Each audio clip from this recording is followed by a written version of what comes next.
This April 6th special meeting of the Scottsdale Unified Number 48 Governing Board will come to order. The time is 6 p.m. Vice President Sanowski, will you please lead us in the Pledge of Allegiance? Pledge allegiance to the flag of the United States of America and to the republic for which it stands, one nation under God, indivisible, with liberty and justice for all. The chair will now have a roll call starting from the chair's left. Zach Lindsay. Libby Hartwells. Patty Beckman. Julie Sanowski. Jan Michael Greenberg, all board members are present and there is a quorum. As the public is aware, tonight the governing board will be considering an intergovernmental agreement with the SRP-MIC concerning a formal agreement to improve educational opportunities and academic achievement of SRP-MIC students. And in honor of this bond, we have been presented a land acknowledgement, which I will read tonight. This land acknowledgement will be included in our agenda packets moving forward so that the public may read it and see it on a going forward basis. It is vitally important to acknowledge that the land that we live and work on is the homeland of the Native people who have inhabited this landscape for millennia and continues to be spiritually connected to the Owatum of the Salt River Pima Maricopa Indian Community, SRP-MIC, who live here today. The SRP-MIC is located in central Arizona, nearest the city of Scottsdale, Arizona, within the metropolitan area of Phoenix, Arizona. The SRP-MIC is a confederation of two unique cultures with their own languages, customs, cultures, religions, and histories. The Owatum, known as the Pima, and the Piapash, known as the Maricopa. Both the Owatum and the Piapash are oral history cultures. The SRP-MIC and the Gila River Indian Community claim aboriginal territory of lands exclusively used and occupied by the Acoma Owatum, Pima, and the Piapash, Maricopa, equaling 3,751,000 acres of south central Arizona, as was adjudicated in 1970 by the U.S. Indian Claims Commission under Docket 228, acknowledging the colonization and illegal ceding of these lands. Recent anthropologic studies recognize the ancestral land use of the area of the Owatum, Piapash, and their present-day New Mexico border across Arizona, and their ancestors to include a much more extensive area, including lands west from the east along the present-day New Mexico border, across Arizona to as far west as the Pacific coast, and from north to south from present-day Utah in the north, including the lands directly along the entire Colorado River, and further south into Baja California and other parts of northern Mexico, northward of the Sierra Occidental, where there are still Owatum villages that are part of the Tohono O'odham Nation. This includes all areas inhabited by the Hohokam, Salado, and Patayan cultures, as well as those ancestral to these groups. The landscape is sacred, and it reflects cultural values that are central to our way of life and to the way we define ourselves. The oral history and the song culture of the people are specifically tied to tangible places like the mountains that surround our valleys, are associated with specific historic, cultural, and religious values.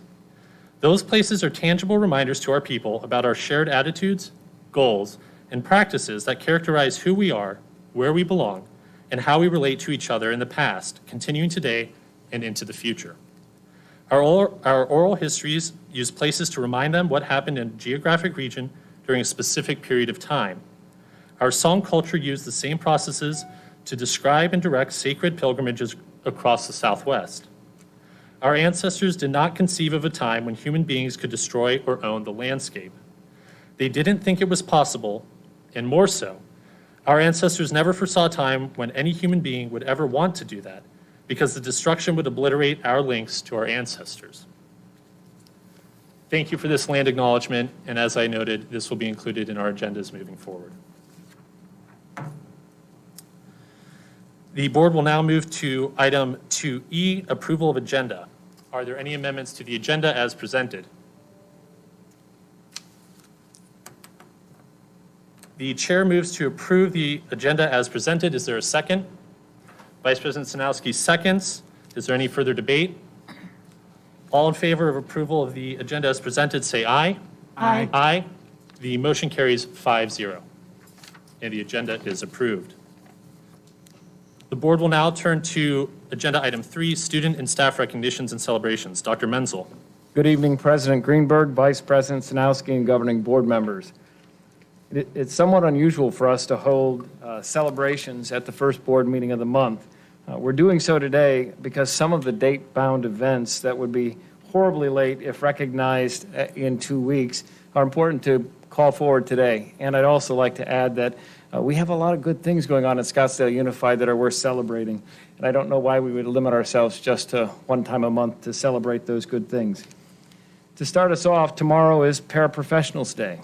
And I'd like to introduce our Special Education Director, Dr. Linda Brake, to tell us about the work of these unsung heroes in her department. Dr. Brake?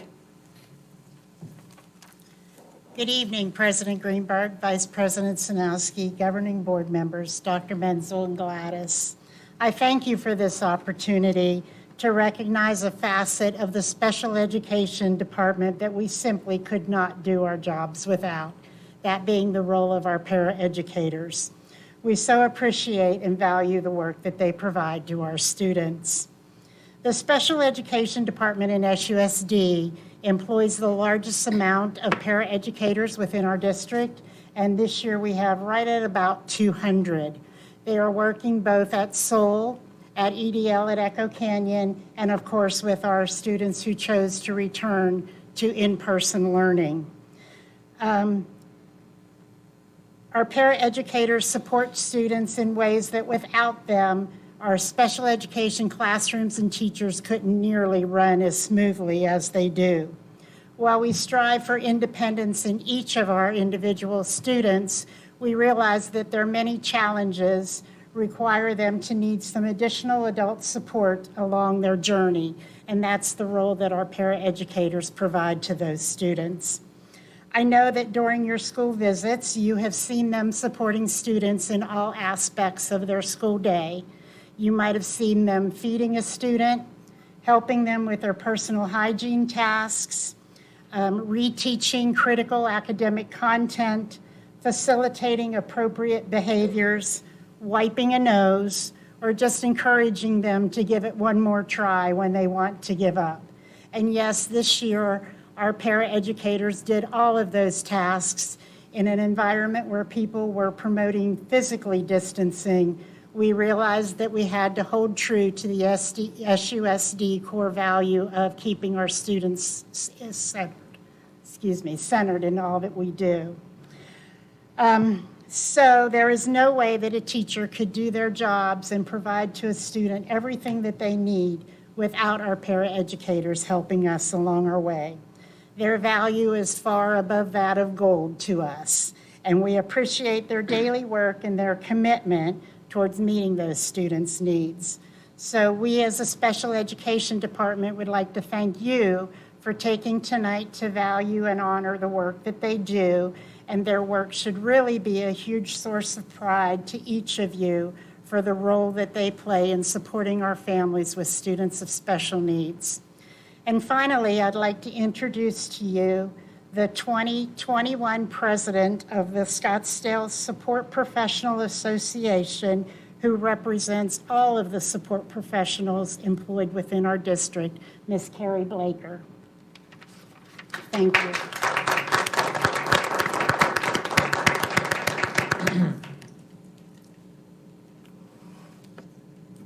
Oh, that mic's high. Can you hear me? Good evening, Governing Board President Greenberg, Vice President Sanowski, board members, Superintendent Dr. Menzel, and Executive Administrative Coordinator Gladys Wagner. With National Paraprofessionals Day approaching, our paraeducators continue to work on the front line as an integral part of the education team that supports student learning.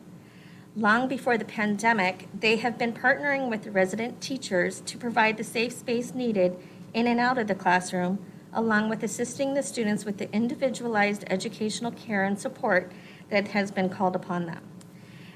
As the classified SSPA president, I am honored and grateful for the opportunity to acknowledge the great work being done and the levels of service this job family provides daily.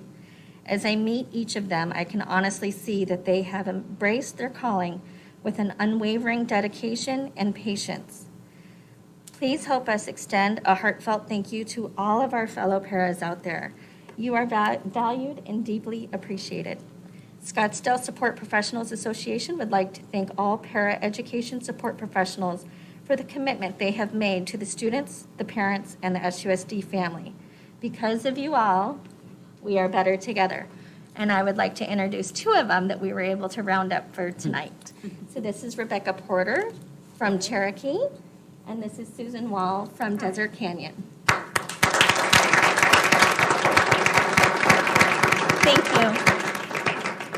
Thank you, Carrie. Thank you, Rebecca and Susan. We truly do appreciate our paraprofessionals and the work that they do on behalf of our students and in partnership with our teachers every day. And tomorrow, we look forward to celebrating with them, specifically on a day designated for them. We also want to acknowledge that this week is National Assistant Principals Week.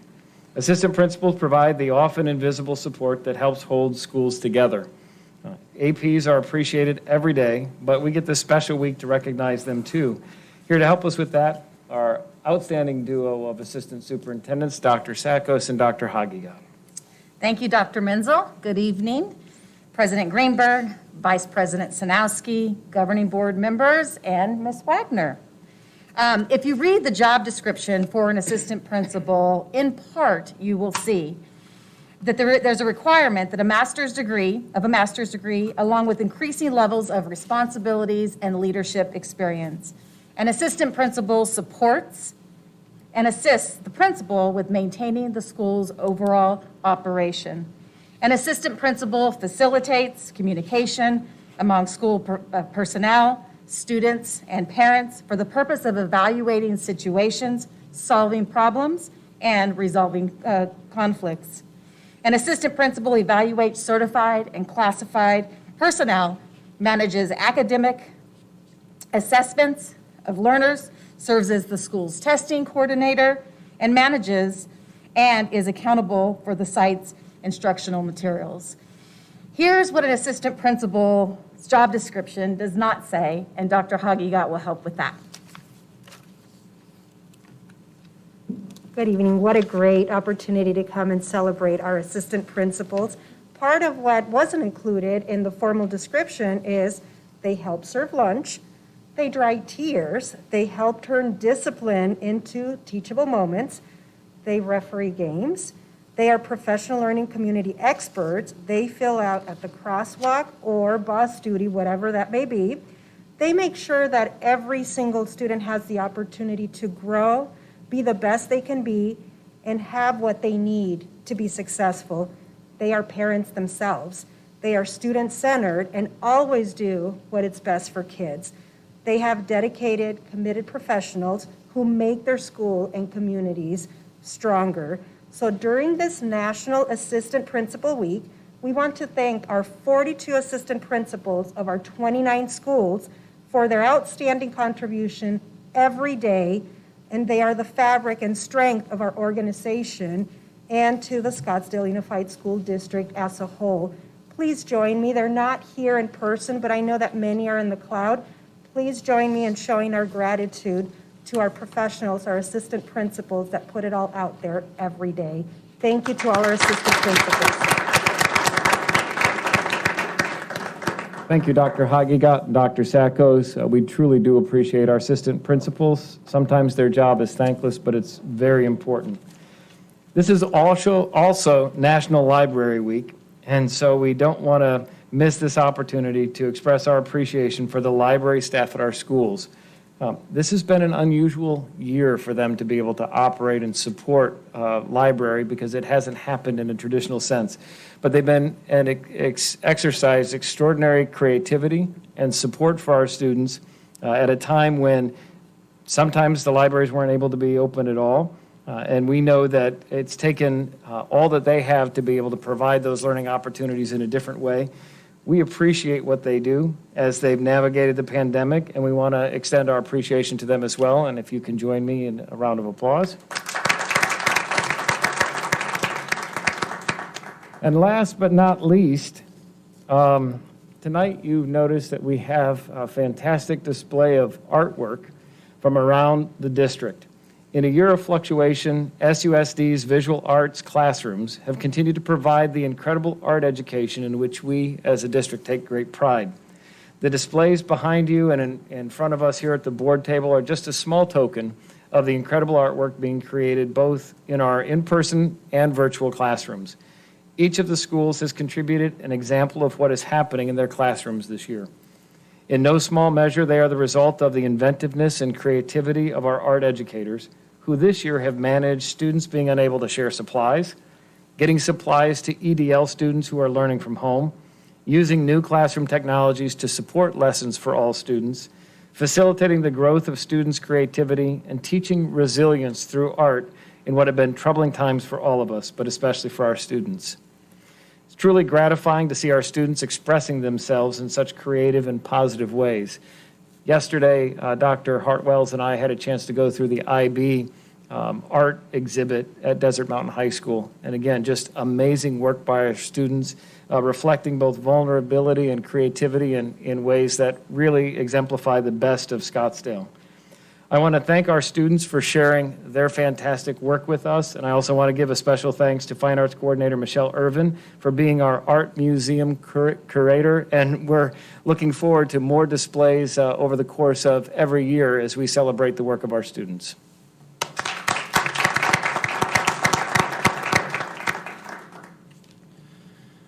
The board will now proceed to agenda item 4, superintendent's comments. Dr. Menzel. Thank you. Just a few brief updates this evening. The first is, over the past couple of months, we've had conversations about the potential for implementing surveillance testing related to COVID-19. And we have made multiple overtures to our parents to sign the voluntary waivers. And as of last week, before we prepared this agenda, we had about 650 parents who had actually turned those in. When we look at that number compared to the number of students we have in our various schools, the percent in terms of middle school and high school range from just under 1% to just over 6%. The threshold for being able to implement a surveillance program that actually provides useful data is at a minimum 10%, but you really want between 30 and 50%. So having looked at that data, we don't believe that we can move forward at this time given the low numbers of parent participation. However, we've not completely dismissed the idea of being prepared to implement a surveillance strategy and come back to our families should things change within the ecosystem that we're living in. So we read about the mutations of the virus and we see some other things that if there are troubling signs, we may want to revisit this. But at this time, we just didn't have enough support to be able to put a surveillance strategy in place that was supportable in terms of the numbers that we have to participate. Secondly, we have town hall meetings that are scheduled in each of the 5 learning communities. Flyers have gone out. I'm a little disturbed because I see my picture too often now, so I wish there was something other than that on that. But we are in the midst of our strategic planning process, and as we've said before, it's really important to engage the broader community in this process. These town halls will be an opportunity for community members, both staff, students, and parents, along with anyone else in our community, to come to one of the 5 high schools to participate in a conversation about points of pride, what's working well in our district, as well as to share their ideas about opportunities for growth. These conversations will help feed into our strategic planning process as we think about Scottsdale of the future. And for those who are uncomfortable or unable to come in person, we are having an online virtual opportunity so people through Microsoft Teams can participate virtually, and we'll be sure to be able to incorporate them as well. The first 2 are tomorrow night. The first one's at Arcadia. Then on Thursday night, we're at Coronado, and we will have all 5 of these before the end of the month. Finally, as you know, we recently approved an IGA with the City of Scottsdale for that internal auditing function, and today we held our launch meeting in this room and began the process of what they'll need in terms of information from our team, how we're going to communicate with each other, and the anticipated timeline for a draft report for our review is August, and then a final report, if things go according to plan, in September to the governing board. I just wanted to let you know that that process is underway, and we're looking forward to the partnership with the City of Scottsdale related to internal auditing. Thank you, Dr. Menzel. The board will now move to agenda item 6A, information discussion item, ELA 612 adoption, AP psychology, and IB theory of knowledge for implementation in the 2021-2022 school year. Dr. Menzel? Yes, we've had a committee that has been working on this diligently, and I'd like to introduce Cheryl Redner, and then she will bring up the rest of the team to present their findings and recommendations. Thank you. Good evening, President Greenberg, Vice President Sanowski, members of the board, Dr. Menzel, Mrs. Wagner. It is a privilege to present to you the recommendations for materials adoptions, as well as provide a brief overview of the process and details of our recommendations for your approval tonight. First of all, I want to take a moment and thank all the folks who have been involved in this project. It's been enormous, and during a pandemic, I really want to thank them, many of which are in the cloud with us tonight, and you're going to hear from many of them tonight. We had robust committee members, and we're going to talk about who was on those committees. Our vendors are also joining us virtually if you have any questions for them. But thank you again, because the work they have done has been really huge, and we really appreciate that. I want to take a moment and just review our processes and timelines. These are links that would take you to our website, which reviews our adoption page, and that adoption page is broken down by each adoption.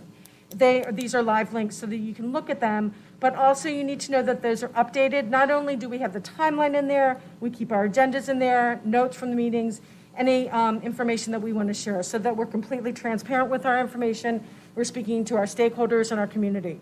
And so we keep that updated regularly so we can be communicating with our folks.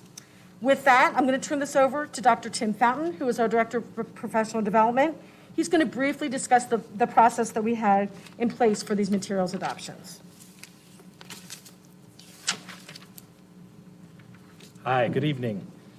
So the teaching and learning team has developed a consistent process that we use for all curriculum adoptions. The first step in that process is to identify our needs. So we do a needs-based approach there and relate them to the curriculum we're reviewing. Those needs are then utilized to develop a tiered rubric, which identifies those elements we feel are most essential and those that we would really like to have. So we kind of look at it as a tier 1, tier 2, tier 3. We always describe it as the must-have, the it's really nice to have, and then like the cherry on top, kind of part of the process there. Those requirements are then shared with the vendors, so we make sure that what they present to us in the bid process, those submissions will match what we're looking for. From there, our adoption teams evaluate the materials and determine which vendors we want to hear more from. This often includes a deeper review of the written and digital materials, so those folks are then called out to present those to us. The team works collaboratively to determine which vendor and resource best meets our needs and makes their recommendation for adoption. Tonight, we're excited to share with you the results of that work and make some recommendations for adoption in each of these areas. I'm going to first turn it over to Mr. Paul Becker, our secondary ELA instructional coach, and he'll share with you the first of those adoption processes. Our ELA 6-8 Instructional Material Adoption Committee was both comprehensive and inclusive. The committee had representation from all of the campuses that serve our 6-8 community. While the representation was diverse, it was also robust, encompassing 18 teachers, the gifted special education, English arts instructional coaches, 2 administrators, director of professional development, and a parent. The 6-8 committee is recommending McGraw-Hill as their instructional material adoption selection. This vendor will provide the following resources and support for our 6-8 teachers for the next 7 years: online access to the curriculum, student consumable workbooks, differentiated text accommodating all learners, continuously updated resources, and an integrated reading and writing support system based on the research of Dr. Doug Fisher. With regards to writing instruction, the McGraw-Hill program will help teachers facilitate a structured, organized system to support young writers in developing their skills, giving them an essential foundation for analytical writing. This program is fully customizable to address the individual classroom needs while keeping the consistency of the curriculum intact, and the vendor will offer professional development for the teachers during the life of the adoption. I would like to now introduce Ms. Allie Dyer from Ingleside Middle School and Ms. Tracy Avalos from Scottsdale Online Learning to offer their insights regarding the selection. Good evening. My name is Allie Dyer, and I am proud to teach 7th grade clustered and 8th grade CGP language arts at Ingleside Middle School. As a teacher in SUSD, I've often been encouraged to build my teacher toolbox to include resources to help all students through engaging, differentiated, and structured learning. While Scottsdale has many tools already, we now have an opportunity to add a wonderful item to our kit, Study Sync by McGraw-Hill. During my student teaching experience at Paradise Valley High School, I was trained in this program and implemented it into my instruction, and I cannot speak highly enough about it. As a new teacher, it helps me structure my lessons to address the needs of all my students. Visual learners thrive by watching Study Sync TV episodes that focused on specific skills, while my auditory learners could listen to discussions about novels and new concepts, and my kinesthetic kids could use scaffolded activities to support their growth. I could take the same lesson and add extension activities for my high-level students, or provide remediation for students who needed more practice, all through the same system with just a few clicks. StudySync also supported specific growth in writing by giving students opportunities to craft pieces about current events with StudySync Blast, work through the complete writing process where both myself and their peers could provide feedback on their work, and tie in written assessments that were focused around our novel studies. Additionally, I found the platform to be easy to use, not only for myself as a teacher, but also for parents and students who especially liked doing our assignments on the mobile app while they were waiting at sporting events or on the way home from school. It was an incredible tool and one I have truly missed. StudySync would be an amazing addition in Scottsdale because it will complement our strengths and help to address areas that we are wanting to improve. Instead of completely eliminating what we already have in exchange for a rigid system, StudySync provides complements for novels we already teach, gives opportunities for skills and standards to be further developed. This resource is also compatible with Google Classroom, which after this year has become a staple in our instruction. Additionally, as we navigate addressing gaps from the current pandemic, we can use StudySync assessments to have clear data about where these gaps are, and then provide lessons to help students catch up. Finally, StudySync will also allow for us to continue our amazing growth in regards to social emotional learning through embedded opportunities for self-reflection. I truly hope we can add this amazing tool to our boxes. Thank you, and now to Tracy Avalos. Good evening, esteemed members of the board. As a veteran middle school teacher, I found McGraw-Hill StudySync to be a quality program that will enrich the learning experience of our diverse student population and provide the tools our teachers need to be highly effective in the classroom. It offers an expansive toolbox of differentiated activities, both for extending the learning of our high-achieving students and remediating our ELD, SPED, and struggling learners.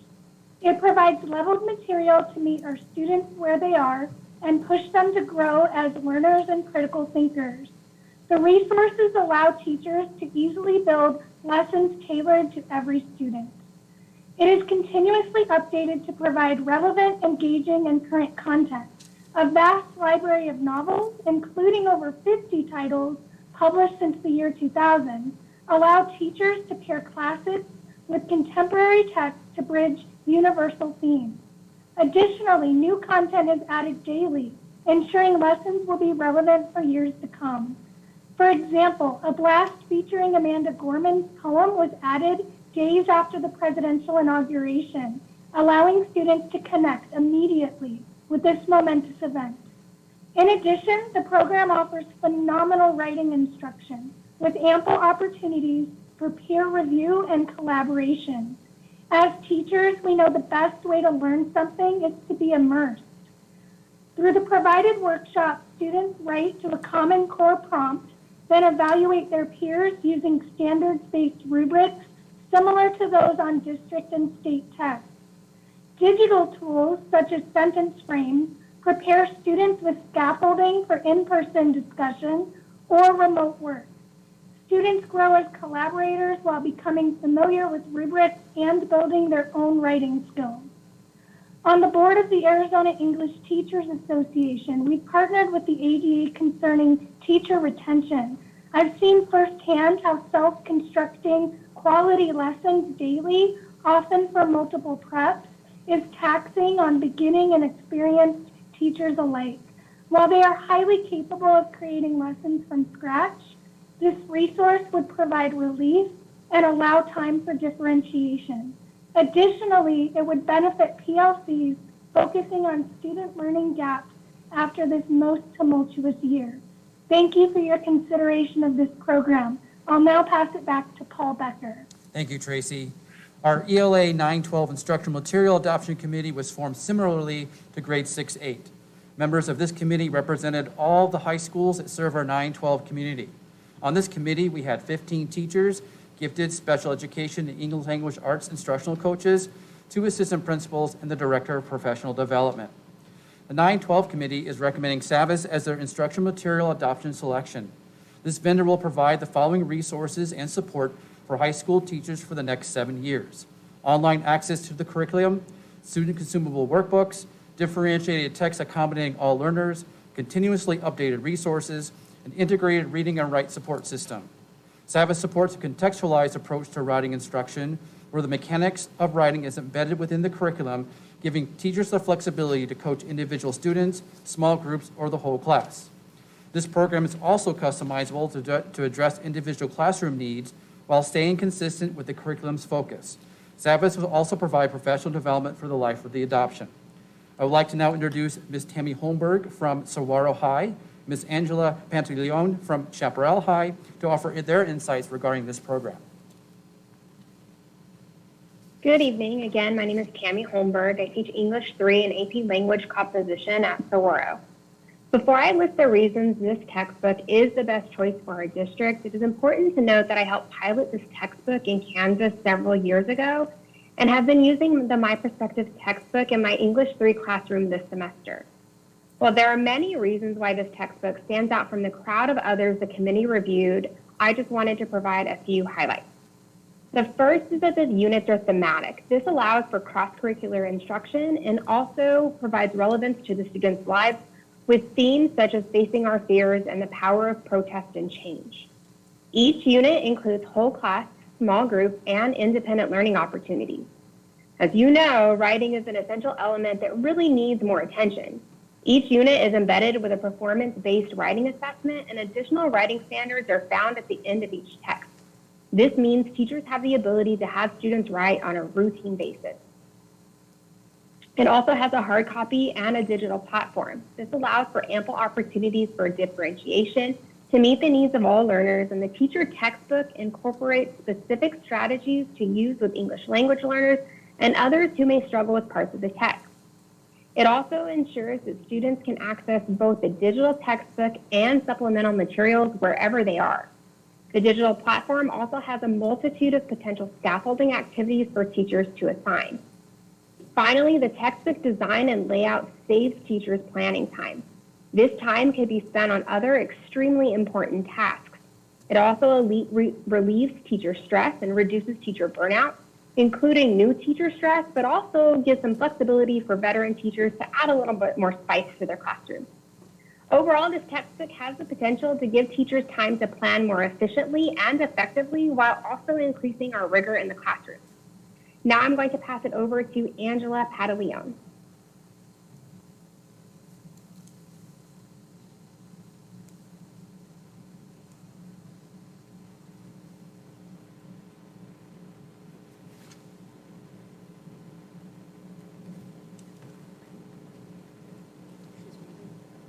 Angela, you might be muted.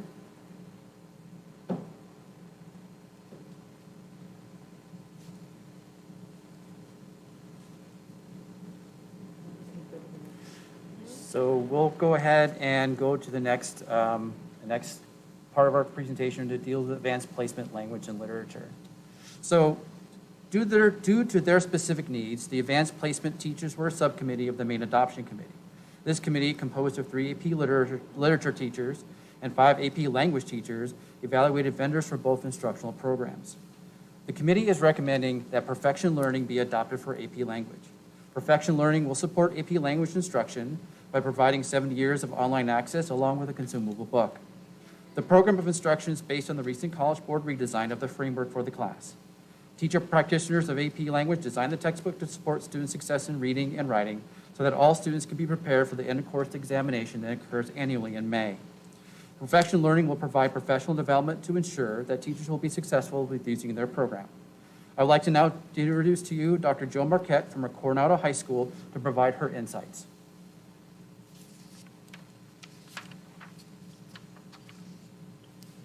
Thank you, Paul. Again, I'm Dr. Joe Marquette, and I teach AP Lang at Coronado. I am really impressed by and excited about Perfection Learning because of the credibility of its author, the alignment to College Board course, and its content and resources. Tim Freitas, one of the authors, has been an AP Lang teacher practitioner for over 10 years and actually helped design the College Board AP Lang course, to which all AP Lang teachers nationwide are required to sign their allegiance at the beginning of each school year. So it's no surprise that the text and materials align unit for unit and objective for objective to the AP course. This alignment is key for me because I won't have to spend exorbitant amounts of time trying to find high quality and applicable resources to teach this course.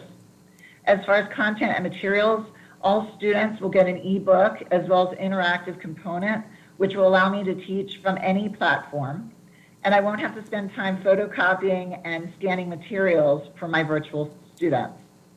I'll end with this note. I'm a member of an online forum of over 10,000 English Lang teachers across the United States. And people from all over the country have been endorsing this material. If I had more time, I would read some of the testimonials, but suffice it to say that based on Tim's reputation alone, people are ordering Perfection Learning sight unseen. I have seen these materials and I join them enthusiastically for adopting Perfection Learning as the new AP Lang materials. Thank you very much, and I will pass this back to Paul Becker. Okay, thank you, Dr. Marquette. The committee would also like to recommend BFW for adoption for advanced placement literature. BFW has been serving the AP learning community for years and is solely focused on supporting teachers and students in these classes. With this vendor, teachers of this course will have 7 years of online access along with student materials and robust assessment support. The program of instruction follows the current redesign of the AP Literature course by the College Board. BFW will also support teachers with professional development so that they will be successful in implementing this program. To offer his insights into this vendor and why it will help the AP Literature program, I would like to now introduce Mr. Scott Hammond from Chaparral High School. Good evening, board members and all interested parties.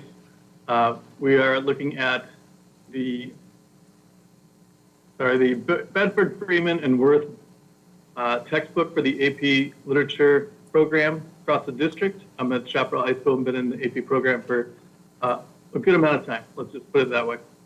The textbook that we decided on has lots of bells and whistles and a very interactive curriculum for teacher and student alike.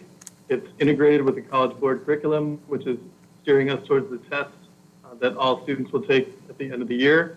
It has a massive online presence with a digital textbook and plenty of support for teacher and student alike.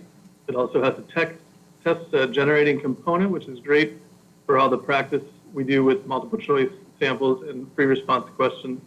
It also has a flexible and systematic approach that is much desired by the teachers, and it would help balance AP Literature curriculum district-wide.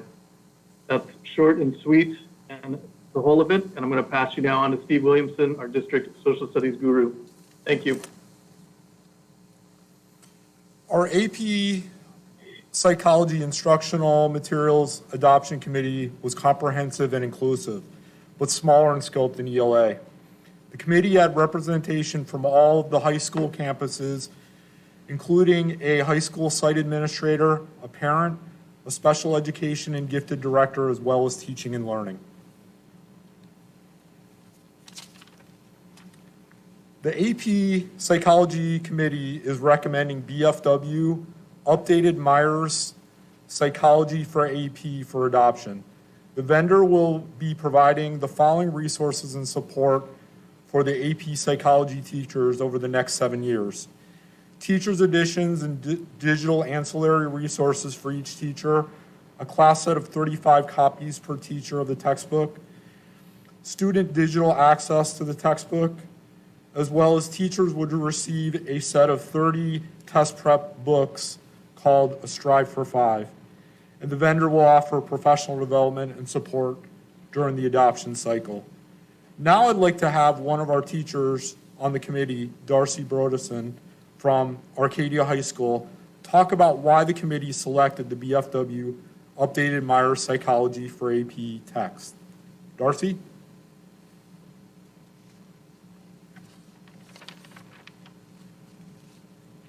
Darcie, we can't hear you.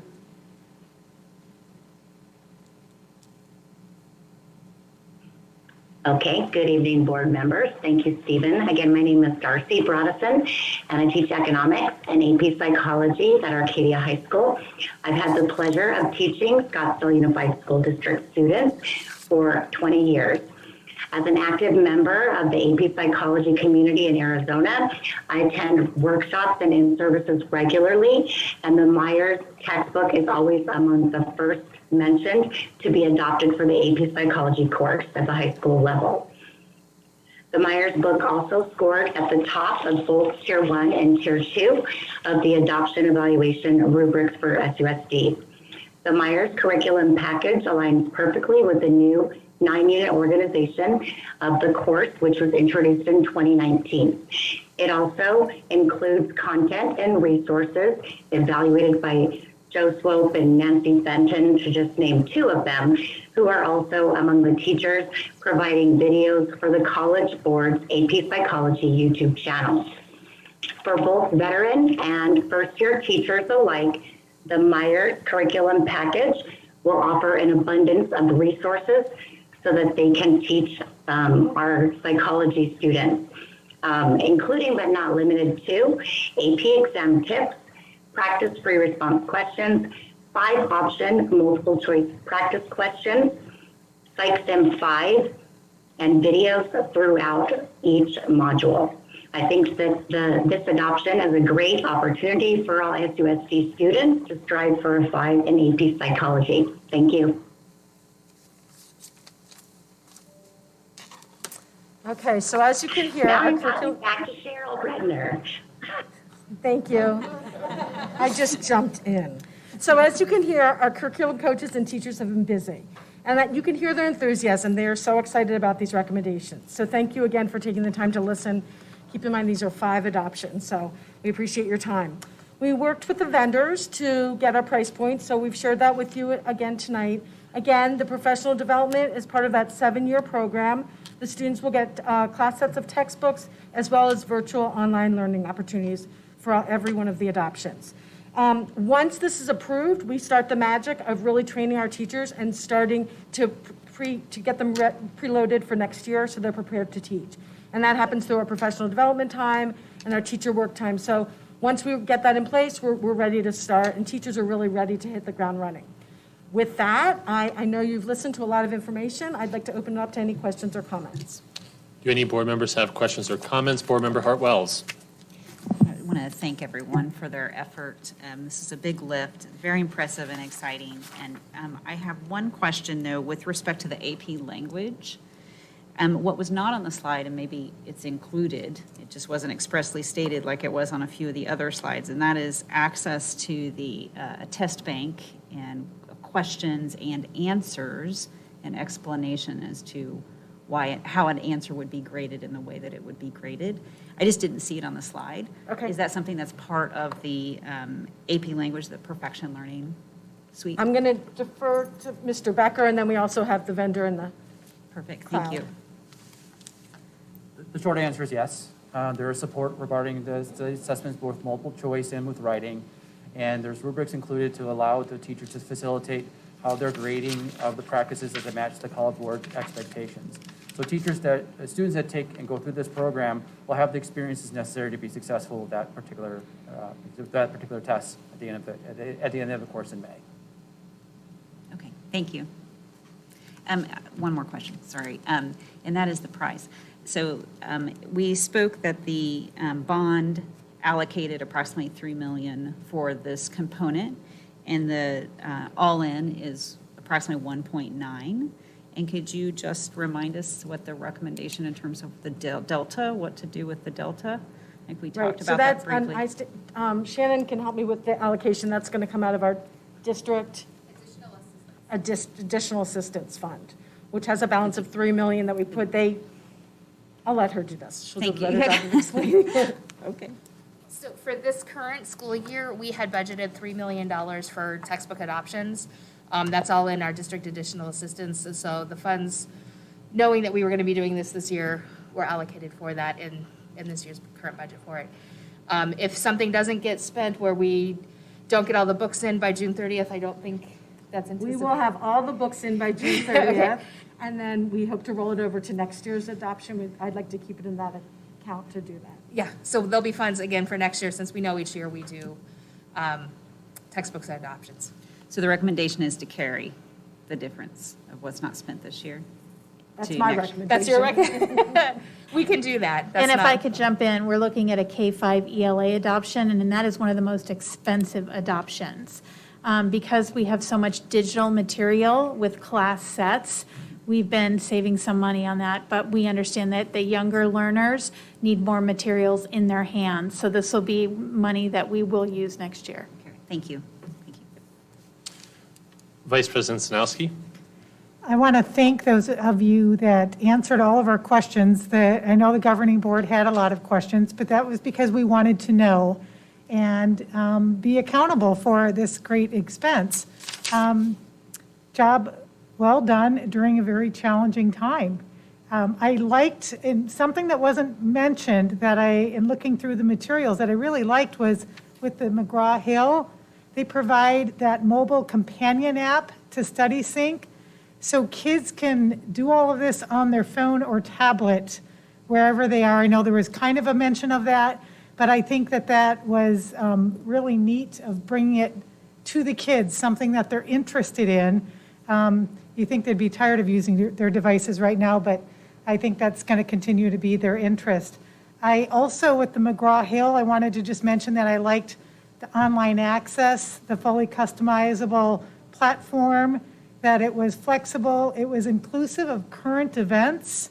I think that's really a nice segue to teaching other subjects and supporting other subjects within our English language arts.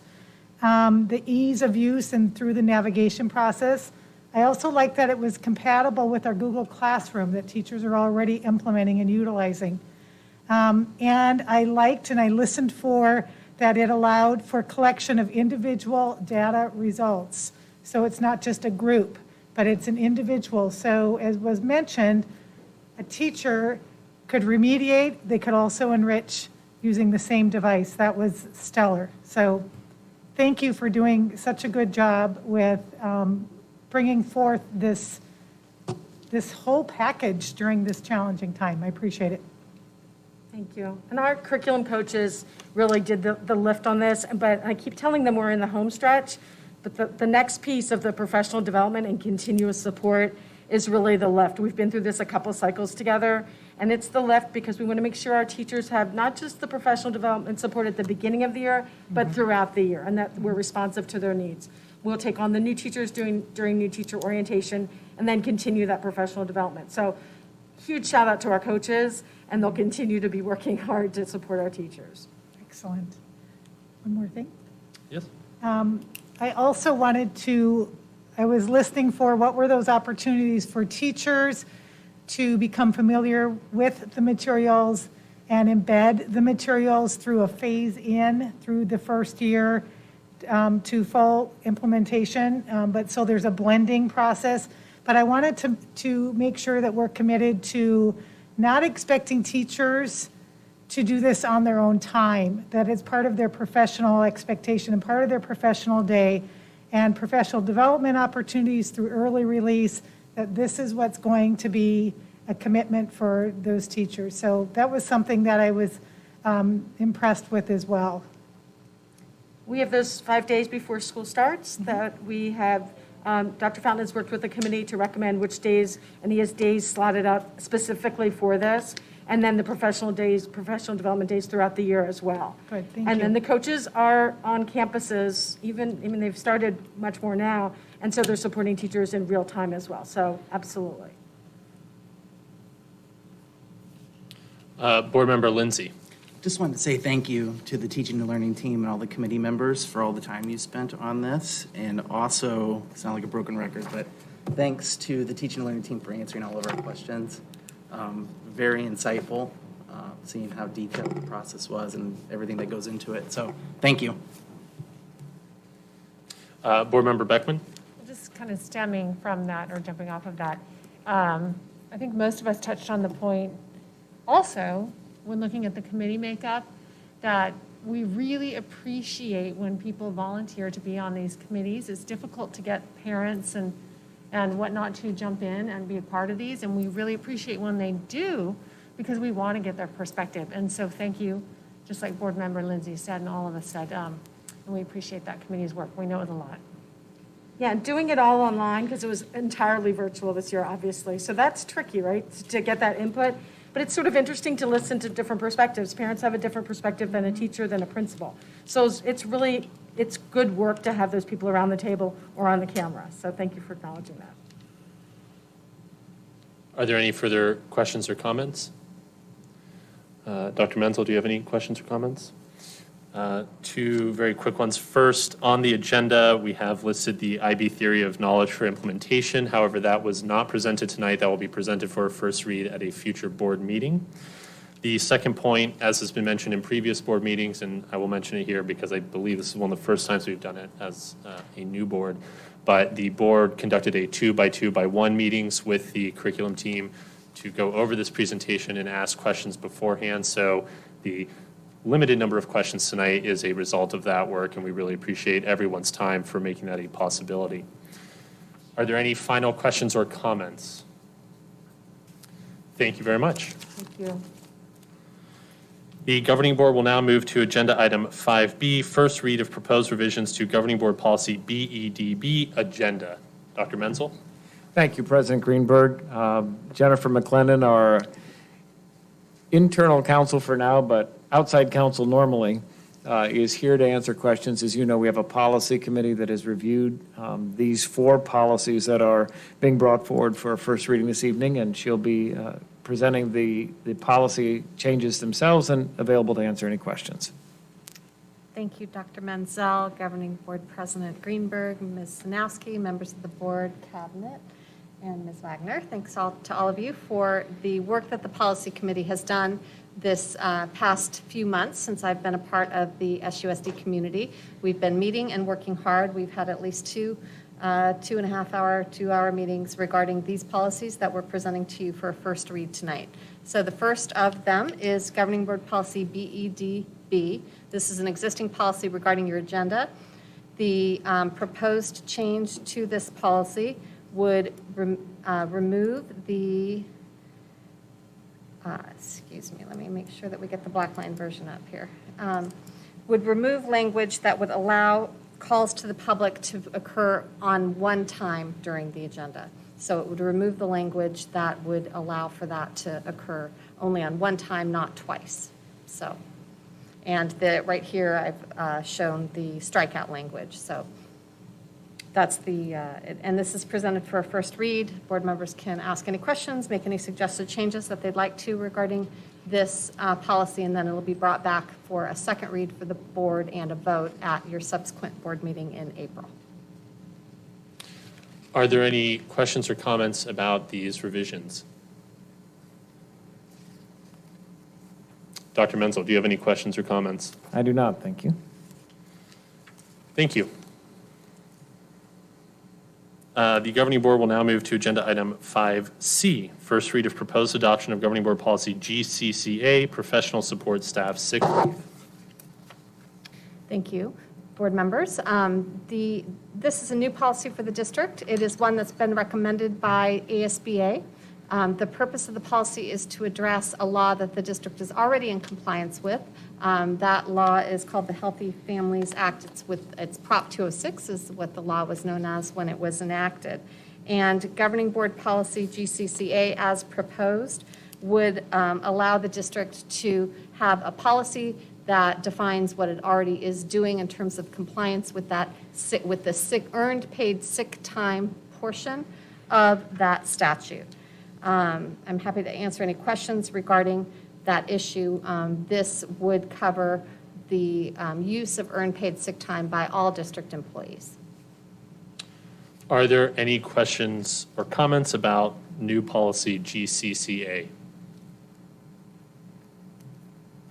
Dr. Menzel, any questions or comments? Not at this time. Thank you. The governing board will now move to agenda item 5D, first read of proposed adoption of governing board policy HA, employment agreements. Dr. Menzel? This evening, we are bringing forward for a first read policy HA, which Jennifer McLennan will outline, and then I'll make some comments after she outlines what's in the policy. This is new for the district. Members of the governing board, the policy committee is presenting to you a new policy, governing board policy HA. This policy would have the cause and effect of recognizing certain employee associations within the Scottsdale Unified School District, specifically the 3 that are listed on the screen right now. It would create a more formalized meet and confer process for the district to follow with regard to considering salaries, fringe benefits, working conditions, et cetera. And the agreement contemplates that the board could, at its discretion, create an employment agreement with any one of those groups or a uniform employment agreement with all 3 if you chose to do so. You would have the flexibility to do that within the scope of this policy. And this is presented again for a first read. Dr. Menzel, do you say you had additional comments to make? So I just wanted to add that since I've been here, I've had the privilege of being able to meet with representatives from the Scottsdale Education Association, the Scottsdale Administrators Association, and the Scottsdale Support Professional Association. And during that time, I can tell you with certainty that we are all on the same team working together to advance educational opportunities for students in Scottsdale Unified School District. So I think this policy allows us to formalize that working relationship, and I appreciate the way that we've been able to work together so far and look forward to building on that in the future. Thank you. Are there any questions or comments about proposed new policy HA? Board Member Hart-Wells? A question maybe a member of the policy committee could address. If you could just discuss the procedural implications of new policy HA with respect to both members and non-members of the relevant organizations as you envision it. Dr. Menzel? So when you say procedural, in terms of how daily functioning, or what do you mean exactly? Implementation of this policy. So implementation of the policy, membership in any one of these associations is voluntary, and employees will not be treated differently or discriminated against whether they're members or not members. But from an administrative perspective, we'll be working with the associations on the specifics that were enumerated by Jennifer McLennan related to the meet and confer process and looking at what might be in an MOU, whether it's individual or a uniform employment agreement. And those things then would guide some of the next steps with respect to working conditions and some of the other issues that might be included in an MOU. So just to clarify for myself and the community, the policy itself allows for implementation of employment agreements, and it gives the authorization to the superintendent to enter into these employment agreements. I believe the board still has to approve the agreement. Mr. Greenberg, Dr. Hartwell's, Dr. Menzel's correct. The governing board, any agreement that is reached between the members of the representatives of the 3 representative organizations and the representatives from the district administration in a meet and confer process, if that group puts forward an agreement, that agreement would need to be considered by the governing board and would need to be adopted by the governing board in order to be effective. Okay, thank you. Welcome. Yeah, I believe the impetus for this was that all of our handbooks and agreements are now out of date by a number of years, so they need to be updated. And we had to implement a process for doing that. So Are there any further questions or comments about this proposed policy HA? Thank you. The Governing Board will now move to Agenda Item 5E, first read of proposed revisions to Governing Board Policy JICK, student violence, harassment, intimidation, bullying. Dr. Menzel. There are some additional revisions here, and I'll turn it over to Jennifer McLennan again. Thank you, members of the Governing Board.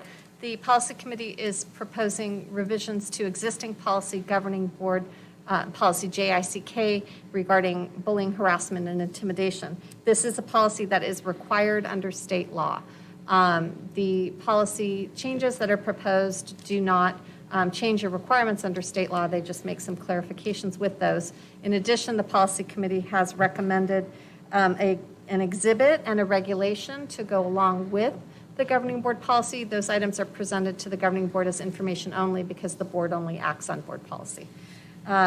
Changes include requiring age-appropriate conflict resolution programs, which I believe your district already does. My daughter was a part of one many, many moons ago, but they would also require them by policy now.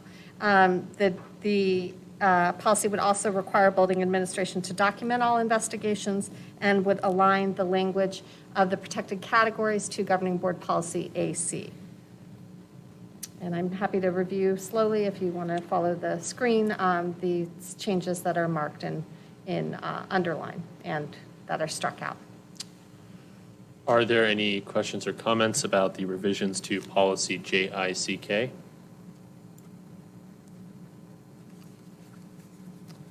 Thank you. This concludes our information discussion items for this evening.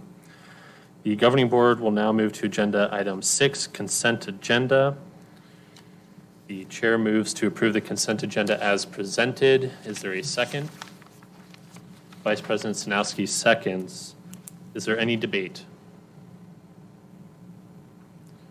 It is moved and seconded that the board approve the consent agenda as presented. All those in favor say aye. Aye. Aye. The motion carries 5-0, and the consent agenda is passed. The Governing Board will now move to Agenda Item 7A, Action Item, Approval of the Intergovernmental Agreement, IGA, between Scottsdale Unified School District, SUSD, and the Salt River Pima Maricopa Indian Community, SRP MIC. Dr. Menzel. Thank you, President Greenberg and members of the Governing Board. I'd like to invite Jennifer McLennan and Sheila Seapress forward. This evening, we're bringing forward a recommendation to approve the intergovernmental agreement with the Salt River Pima Maricopa Indian Community. Some of you are aware of the history between Scottsdale Unified School District and the Salt River Pima Maricopa Indian Community. And unfortunately, decades ago, there was a situation where the students from the community were told they weren't welcome at Scottsdale Unified. And that's something that is a wrong that we hope to right by creating a relationship with the Salt River Pima Maricopa Indian community and to let them know that students from the community are welcome here at Scottsdale Unified. Sheila has been an amazing Native American education program coordinator for a very long time. I don't remember the exact number of years, Sheila. 25 years. How many? 25. 25 years. And I think she might be able to tell us a little bit about the students that we're serving and to provide a little bit more historical context as we take the next steps in improving the intergovernmental agreement.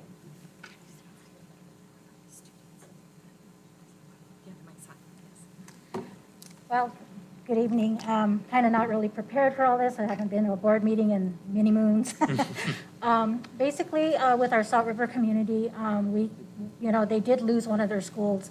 So that was a big concern over the summer, trying to scramble to get those kids enrolled either in our district or in Mesa, which is basically their homeland. We currently have, out of the 550 Native American students within our district, 48 of them are from the Salt River Indian community. And they range from, pre-K all the way up to 12th grade. So we have wanted to establish this IGA like we did with our Pasquayaki students that come with the tribe also that we've had. And that's our next step, is to review that one as well. It would be basically to help out our students that are coming here. We're not asking them for money. We have enough grant funds that in our district to be able to support what they need, and they also have support there.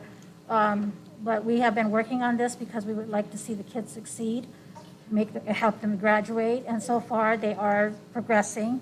Unfortunately, the pandemic with the online situation has been a biggest problem we have dealt with because of the internet connections there on Salt River, even though they are within our community, in our state, in our metropolitan area, they are still without the resources of having a strong connectivity. So that's where we've been having some issues with families and parents. And we've, myself and one of the staff members who used to be a former Salt River teacher who is now working within our department. She's also at a Coronado High School, and she has been instrumental in helping with those students there because she had known them when they were younger. So it was great to have her come on board to help us out with this. And at times, she's, made arrangements to go meet the kids at a McDonald's or a Starbucks so that they can get their laptop or their hotspots. So that was kind of what we had to work through last year. So we're kind of really hoping to see them all come back. We're very proud of those kids. They're very, they are truly an instrument to our little district here. That's how we look at it. It's a little district.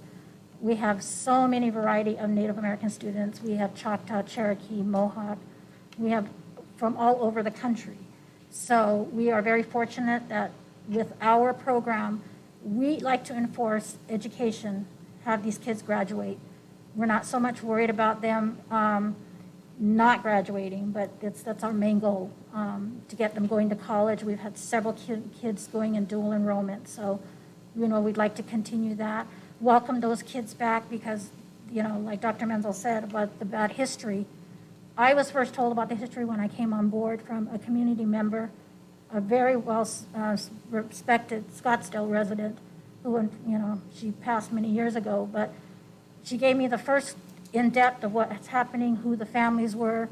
She knew everything. She knew who was dating whose grandkids and whatever, and was very informational to me. I didn't know any of this because I did not experience any prejudice of any type, being Native American myself.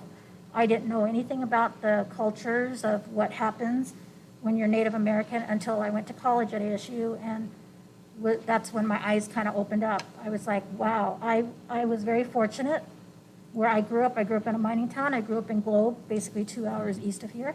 I did not experience that prejudice. So, that was my thing, was when I came on board, was I wanted the kids to acknowledge the fact, be proud of who you are.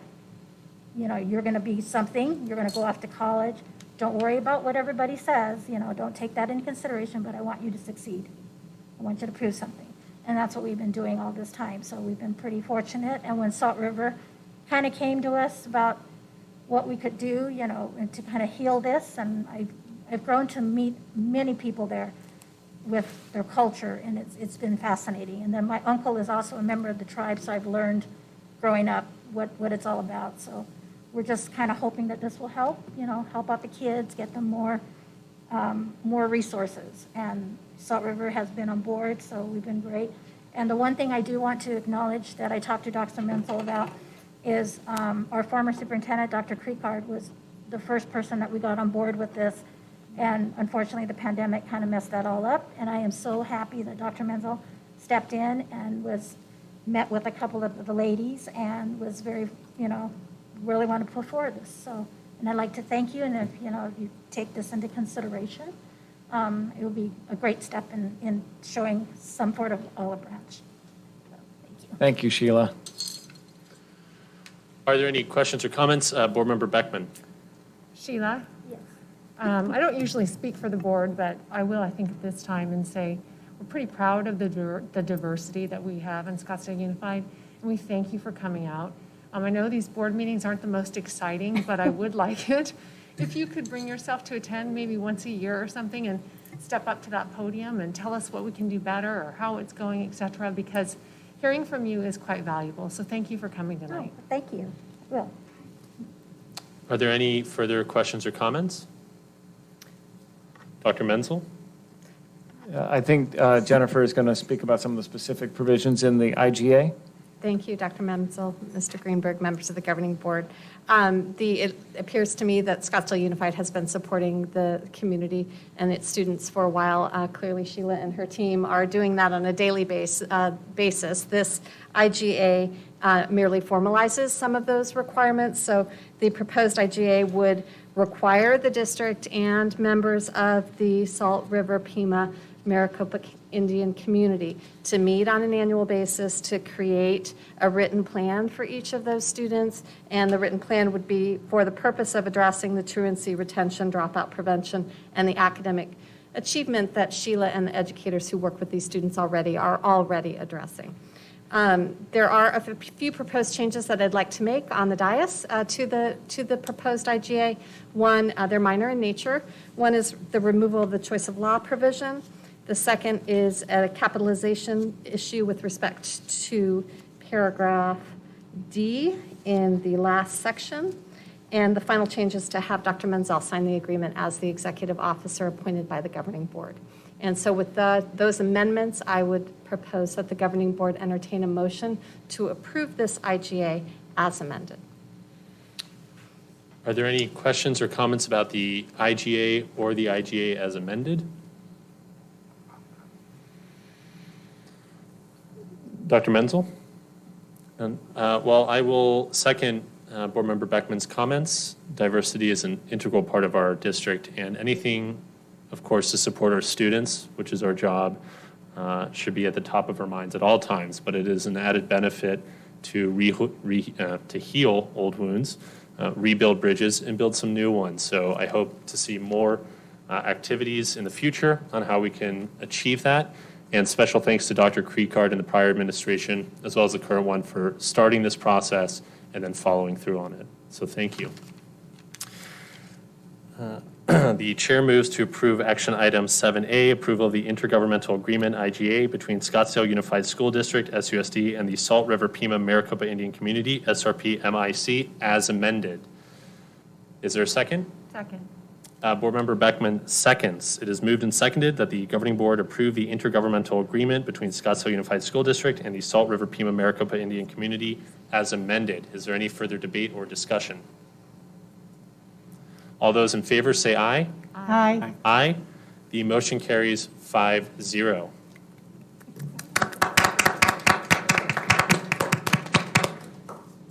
The governing board will now move to action item 7B, FF-CRA extension. Dr. Menzel? As you recall, I think probably last December, the governing board took action to extend the FF-CRA benefits, and that was through a period of March 31st. I'm going to turn it over to Dr. Bowman to talk about our recommended extension. Dr. Bowman. Yeah, I know that we're hyper-focused on data, which is a really good thing. Since the government gave us the opportunity for the FF-CRA, which is basically an offset of the Family Medical Leave Act, we've had over 300 of our employees who have applied for and received that. Since we offered the extension, which we did not have to do, but we chose to do to take care of our employees, we've had nearly 60 additional ones who have taken advantage of that. So we're seeing that there's still a need. We're getting about anywhere from 3 to 5 per week right now. It has slowed down, but we know that we're still going to have the need for that. So we're asking for governing board extension of the FF-CRA up through June 30th, and then we'll revisit it then again if we need to. But that's what we'd like to propose and recommend tonight.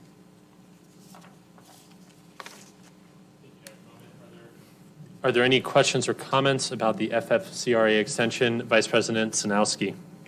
Yeah, I'm really glad that this governing board chose to do that prior. I do have a question. Do you have a rough estimate on how much we have spent throughout this process since January 1? No, I don't have that tonight. I can get that, though. I'd appreciate that. Yep. Just curious. Shannon, I'm guessing you don't know off the top? Okay. All right. Okay.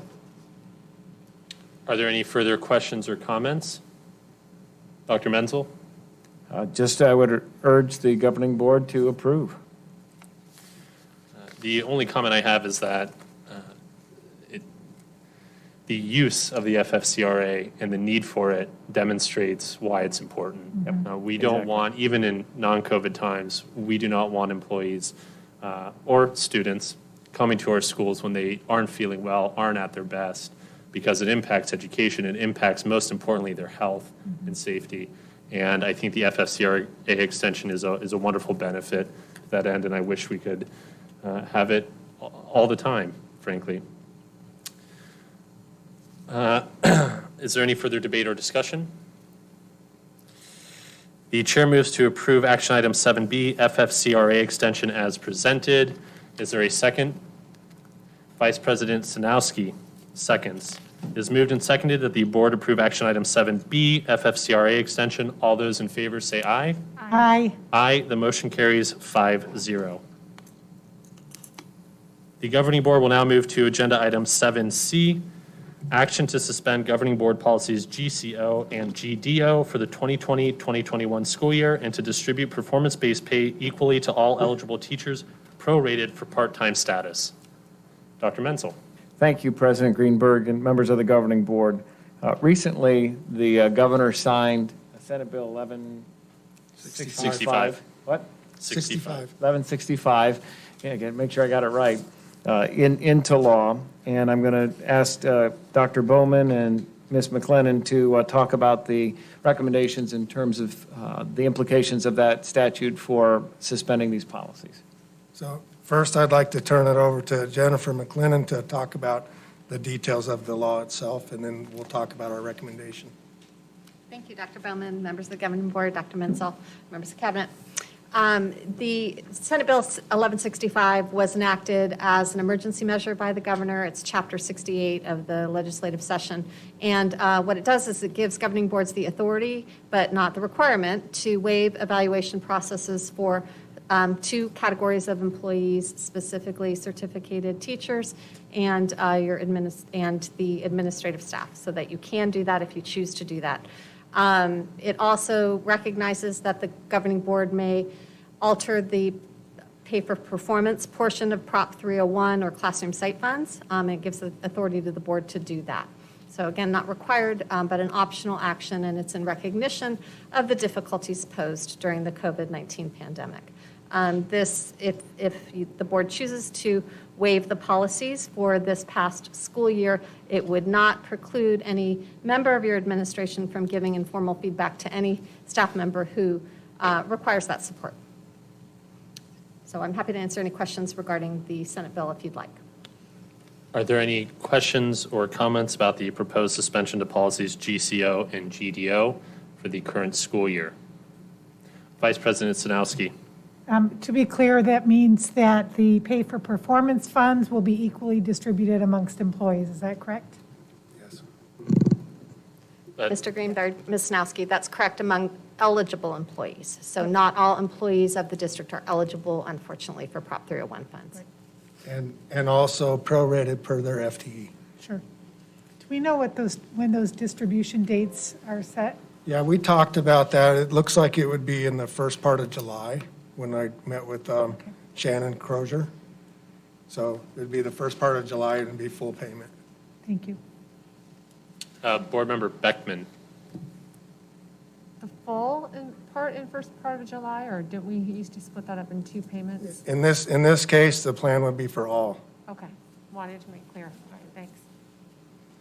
Which also, I mean, given, I'm grateful for the board on behalf of the employees, the retention incentive, and then if we add this to it, what a really nice thing that we'd be able to do for our employees by, first part of July. So Right. Thank you to the governing board. Are there any further questions or comments? Dr. Menzel? Two questions here, just to refresh my memory. My understanding is that we have already suspended performance evaluations for other types of staff. Is that accurate? No, this would be inclusive of that. We have not done so yet. What we did is took what was here and said we should treat staff consistently across the board. So while the legislation the governor signed applies to teachers and principals, that's why we've included both policies in this recommendation. And your performance evaluation would still take place. That is correct. And the aim is not to do away with performance evaluations altogether. They will still take place, but on an informal basis. Yeah, well, the feedback to employees will be informal rather than formal, won't be documented in Talent Ed. But we believe it's important to provide that feedback, both celebrations of what's worked well as identification of opportunities for growth. Any of that informal feedback can be used as a starting point for establishing goals for the subsequent year, but we won't put it in Talent Ed, and it won't be used against an employee as we head into the next school year. Thank you. Are there any further questions or comments? The chair moves to approve action item 7C, action to suspend governing board policies GCO and GDO for the 2020-2021 school year and to distribute performance-based pay equally to all eligible teachers prorated for part-time status. Is there a second? Second. Board Member Beckman seconds. It is moved and seconded that the board approve action item 7C as presented. Is there any further debate? All those in favor say aye. Aye. Aye. The motion carries 5-0. Thank you. The governing board will now turn to action item 7D, approval of medical insurance recommendations for the 2021-2022 school year. Dr. Menzel. Thank you, President Greenberg and members of the governing board. Tonight, Shannon Crozier will outline the recommendations of the insurance committee, and this has gone through the trust as well. And we're bringing it to the governing board. This is a first time for us to do this, but we want to be transparent in all of the recommendations we bring forward, and appreciate Shannon outlining what the proposals are. Yes, thank you. Board President Greenberg, members of the board, community members. So we're just bringing forth the recommendations that were taken to the insurance committee and then self-insurance trust. We have an insurance committee in the district. It's made up of 3 administrators, 3 certified staff, 3 classified staff, our benefits specialist, our payroll director, and then my executive assistant. That committee we're trying to make sure that it represents the entire district. So there is a selection process that takes place. They look at the work location, the job description. They want to make sure that we don't have classified an administrator that this administrator supervises so that everybody can be forthright with opinions and thoughts. And then we try to do a mixture of former committee members and new committee members. So we have some with background knowledge on things that have happened in the past, as well as new members. That committee got together on several times, November and December, January, February, so they were meeting almost monthly starting in January, and then their last meeting was on March 22nd. At those meetings, Kairos will be there. They present different options, different plans, things that they feel that we should be looking at, and then that committee takes those recommendations and votes on them. Some things that they recommend, the committee says, no, we don't want to do that. There are other things that the committee, that's recommended to them, and the committee says, a majority of the committee will recommend those. The things that were approved by the insurance committee are the things that we took to the self-insurance trust and that we're bringing forth to the board tonight. This just kind of gives an idea of the self-insurance trust balances. I put that in there because it helps to understand why we're recommending that the self-insurance trust absorb those additional health costs for this year, and just so we have an idea of what that looks like. So as you can see, there's a pretty healthy balance in all of those accounts, which is why we feel that we don't need to pass these expenses on to our employees, at least for this year. So looking at what was recommended to this, or approved by the self-insurance committee and then taken to the self-insurance trust board for approval. The first one was an exclusion of 90-day retail prescriptions in favor of mail-in order. So what we're saying is, or the recommendation is that you could still get your 90-day prescriptions, but instead of picking those up at, say, Walgreens or CVS, which you can do now, if you're going to do the 90-day prescription, they want you to mail that in, which provides the districts with a savings of $98,000 approximately by doing that. So if you're gonna continue to pick up at your local pharmacy, that would just be the 31-day supply. If you wanted to do the 90-day, you could still do that, but it would be mail-in through Max or Plus. Second recommendation doesn't affect as many people. Had to do with chiropractic visits and speech therapy. We were limited to 20 visits per year, and it didn't matter if you had different cases. You got 20 and that was it. So this recommendation increases it to 25, and then it means and then you need medical, your doctor to say that it's medically necessary to continue with more. They felt that it was a minimal cost impact because it's tied to medical necessity. So there wasn't a huge, in fact, they didn't even provide a dollar amount on what that would be, but they felt it would be very minimal. This next one brings the copays. So there's 3 different high deductible health plans that the district had.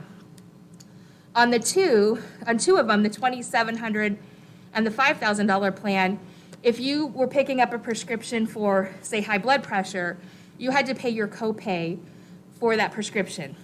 For some reason, and nobody's quite sure why, if you were on the $1,500 deductible, there was no copay for that. So this recommendation didn't come to us as a cost savings. It was basically brought to us as we need to even out the playing field so that we have the same coverage for all 3 plans, when it comes to prescriptions, regardless of which plan you're on. So we don't have, a question was asked as the savings. We don't have that information. We're looking for, we're trying to get that from Max or Plus. But we do know that it affects approximately 220 members that will be affected by that. The next is not a cost savings, but we think, initially not a cost savings, but we think it's a great idea for our employees. And basically with United Healthcare, which we're switching to starting in July, they offer a weight loss program called Real Appeal.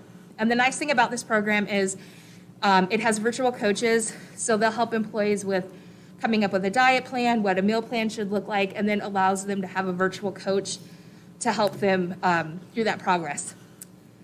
So with that one, it does have an estimated cost of $124,000 for the first year. And we're not really sure how many members would participate, so it's based off a guess of about 322 members, which is actually pretty low considering the number of employees that we currently have on our health insurance and their dependents. But if members' dependents, that many participated, it would be about $124,000. If people participated and it was successful, which if you're participating and faithful to it, it should be, then the benefit of having healthier employees, one, is a benefit that's all to its own, that our employees are healthier, but there has a potential savings in the next couple of years of over $253,000. So we decided that even though that's a cost for the district, the potential savings is huge, and beyond the savings, if we just had healthier employees, right there is a huge bonus for us. When we start looking at the rate changes, this is not something that the committee voted on, it's a legislative thing. But the health saving accounts right now, their limit was set at $3,500 for individuals and $7,100 for family. It's increasing for next year to $3,600 and $7,200 per family, which doesn't affect the district at all. It's just about how much employees themselves can contribute to those health saving plans. TDA, our dental plan, it's just a small decrease, but it is a little bit of a decrease for all coverage levels. Again, that doesn't affect the district as much because dental is covered by employees and their family, but for our employees, that will be a little bit of a savings for them depending on the plan that they're at. And then a recommended increase of 4.5 for the medical insurance. Last year, or for this current year that we're in, we did not increase our insurance at all.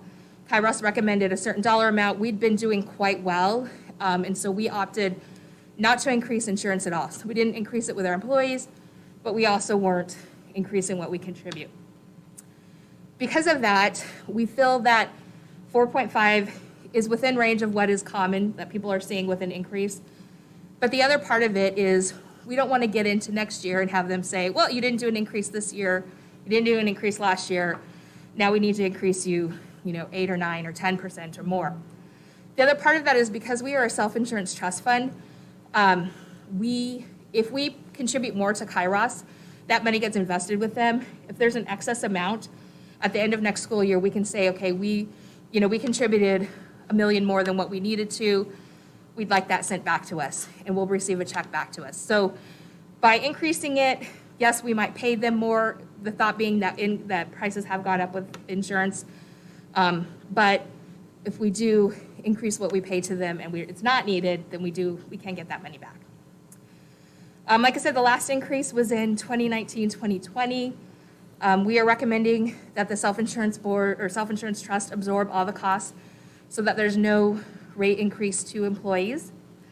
That increased cost is $669,000. And like I said, we did the dependent coverage in 1920, so it'll give them another year at the same rates of what they've been doing. And then this just gives an idea, depending on which plan you're on, it lets you know how many employees. Most of our employees, it's kind of 3, 3, and 3 between the PPO, the $1,500 and the $2,800 deductible. But it makes it so that people are aware of what the total cost is for each one of those plans, what the district is paying and what the employee is paying. That employee portion, we opted not to change, which is primarily why you see the huge differences in what that district portion is because we pushed it out for the district to be able to absorb those additional costs for this year. Those costs, if we had passed them out to the employees, would have ranged anywhere from $200 to over $900 a year. That the employee, the PPO with family, and we just felt like that was a little bit steep to push out to families for the year. So with that, are there any questions? Are there any board member questions? Board Member Beckman. So because, Shannon, you put the investment account balances up here, and I always feel like people that may be watching misunderstand kind of the cash that is carried on hand in there and why, et cetera. First, at the last trust board meeting, we did discuss the possibility, it hasn't happened yet, but the possibility of establishing something similar to the regulation that we established in 2019 regarding our cash accounts that really kind of set some parameters on how much cash, I mean, I can't repeat enough, this is not cash that can just be used for any type of expense for the district, for salaries, et cetera. But we talked about potentially, for instance, absorbing that increase in the medical cost. How long could we do that and be comfortable with the balance on hand? How long could we not pay the property casualty premium and keep the balance of cash on hand? So that is in discussion right now with the trust board and a possibility, I'm not going to say it's an absolute, of kind of, getting our arms around how much is, just like we did previously, too much to have to where we would want to offset some expenses in M&O with it, or where are we needing to stop? So we are having that discussion. I thank you for bringing this forward. I think it is important to note to our employees that this is absorbing that increase in medical costs. Not all districts do that. Mm-hmm. And we did talk about, again, that at some point we'll have to look at that because, what they're paying now versus to where it went is a substantial differential, and you never want that huge of an increase sometime if there is a possibility of not being able to absorb it out of the cash on hand in the medical insurance account. So. Yes, that is one of the things we're looking at. We're not contributing to the self-insurance trust for property and casualty this year. We don't have it in our budget for next year. That's roughly $1.1 million, 1.2. So that will help us with not contributing. That's going to bring down the property casualty balance that you see in there. We're looking at what should be the proper min maxes in those accounts. And then again, the medical insurance.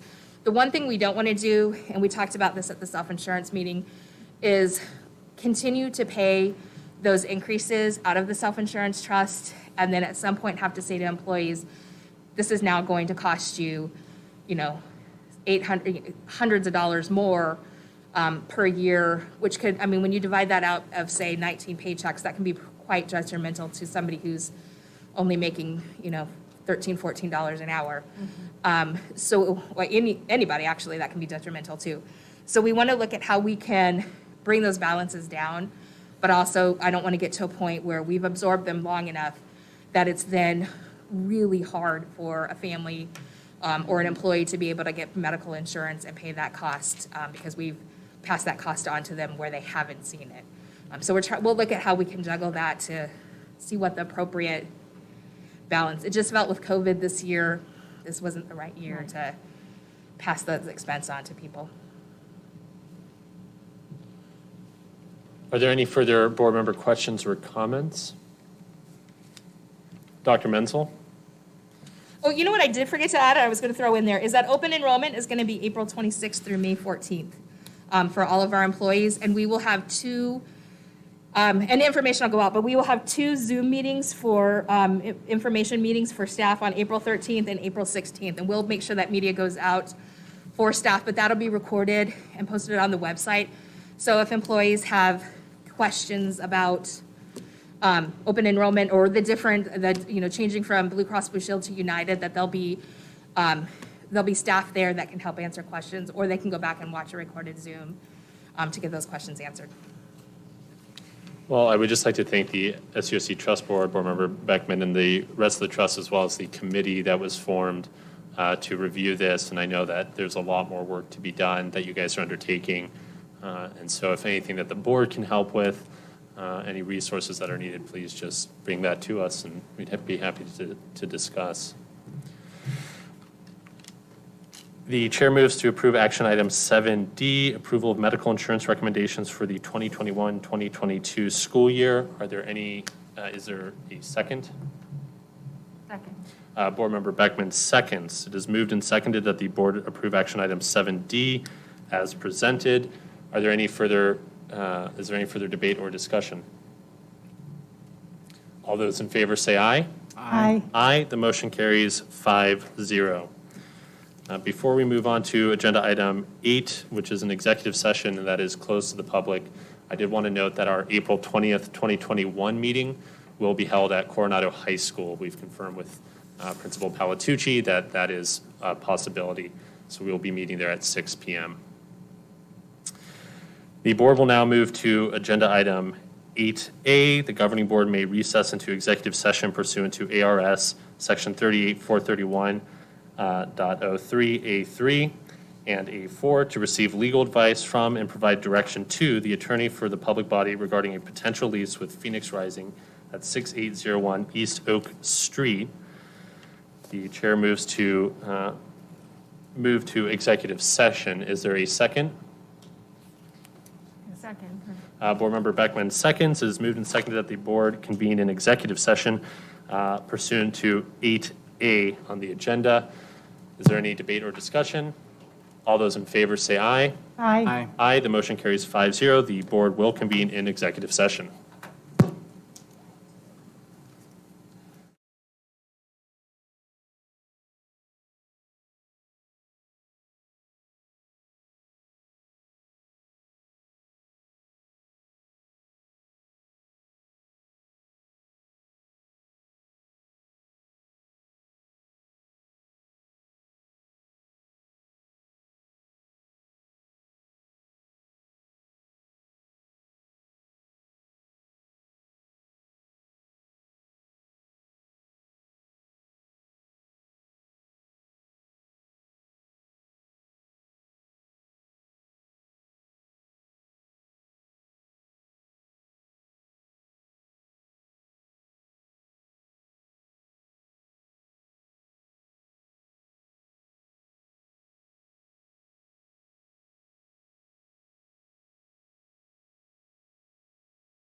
The chair moves to reconvene the special meeting of the Scottsdale Unified number 48 Governing Board on April 6, 2021 at 8:47 p.m. Is there a second?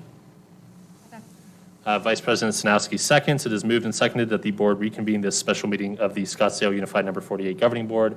All those in favor say aye. Aye. Aye. The motion carries 5-0. The special meeting is reconvened. The governing board will now move to agenda item 10A, action item, provide direction to the attorney for the public body regarding potential lease with Phoenix Rising. Is there any discussion or debate? Dr. Menzel? The chair moves to direct, oh geez. You've been muted. To unmute yourself, press I'm doing that poorly, huh? To direct the attorney for the public body. Correct. Thank you. Teamwork makes the dream work.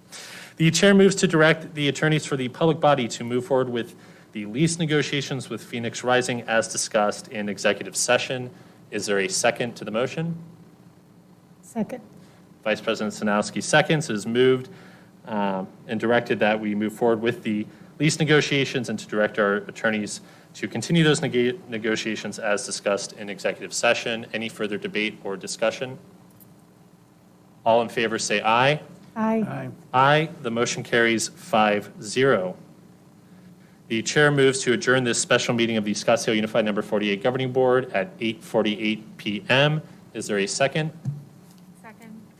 Board Member Beckman seconds. It is moved and seconded that the governing board adjourn this special meeting. All in favor say aye. Aye. Aye. The motion carries 5-0. The meeting is adjourned at 8:48 p.m.